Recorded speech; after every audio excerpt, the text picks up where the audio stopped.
Bonsoir à tous, bienvenue à ce flash d'information.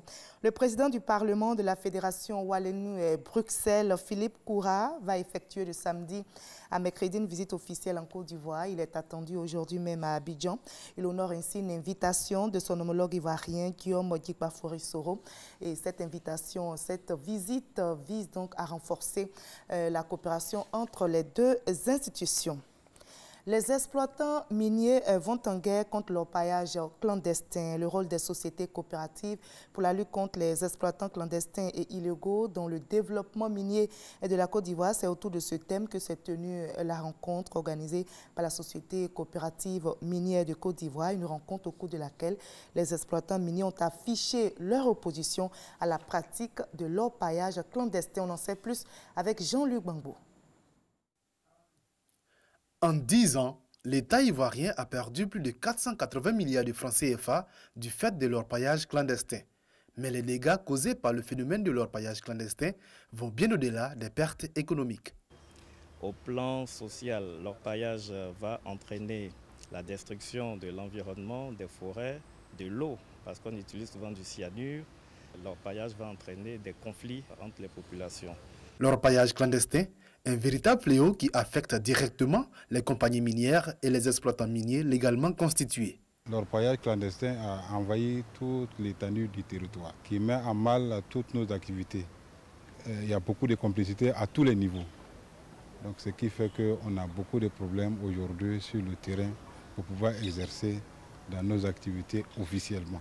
Pour lutter contre le fléau, l'une des propositions faites par les exploitants miniers est de contraindre les orpailleurs clandestins à se constituer en coopérative. Le problème réel de l'orpaillage clandestin, c'est l'identification des acteurs. Mais même si l'administration décentralisée sur place peut éventuellement le faire, mais elle n'en a pas les moyens. Donc, c'est les communautés villageoises qui sont sur place qui pourraient intégrer ces orpailleurs, pouvoir mettre sous le contrôle de l'administration ces sociétés coopératives qui pourront être régies par les lois et tests en vigueur en Côte d'Ivoire. Le gouvernement a pour sa part mis en place le programme national de la réglementation de l'orpaillage, un programme qui a abouti en 2017 à la destruction de 228 sites d'orpaillage illicites, à l'interpellation de 64 personnes ainsi qu'à la destruction d'environ 7000 abris de fortune. De la Côte d'Ivoire au Guatemala, 3 jours après l'éruption spectaculaire qui a fait au moins 100 morts et près de 200 disparus selon un nouveau bilan. Les recherches continuent mais sont rendues difficiles par une activité volcanique faible mais persistante. Alors que le bilan s'alourdit, la probabilité de retrouver des survivants est très faible selon les autorités guatémaltèques qui craignent de nouveaux écoulements de lave.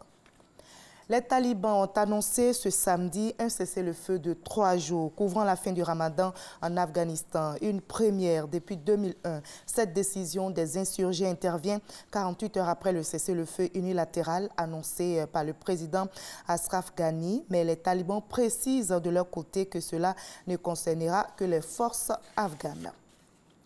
Manger du poisson braisé ou de la loco dans un restaurant à Atlanta aux États-Unis, comme si vous y étiez en Côte d'Ivoire, c'est possible. Des restaurants ivoiriens proposent des menus du pays à une clientèle qui ne boude pas en tout cas son plaisir. L'activité connaît un dynamisme. Eh bien, nous verrons cela dans le journal de 20 h. Vous verrez des restaurateurs ivoiriens qui essaient d'imposer la cuisine ivoirienne au pays de l'oncle Sam. Et nous sommes samedi, dans notre rendez-vous culturel de samedi, nous ferons une petite balade dans des galeries d'art d'Abidjan pour découvrir et contempler des chefs-d'œuvre des artistes. Mais combien sont-ils les visiteurs qui fréquentent les galeries d'art?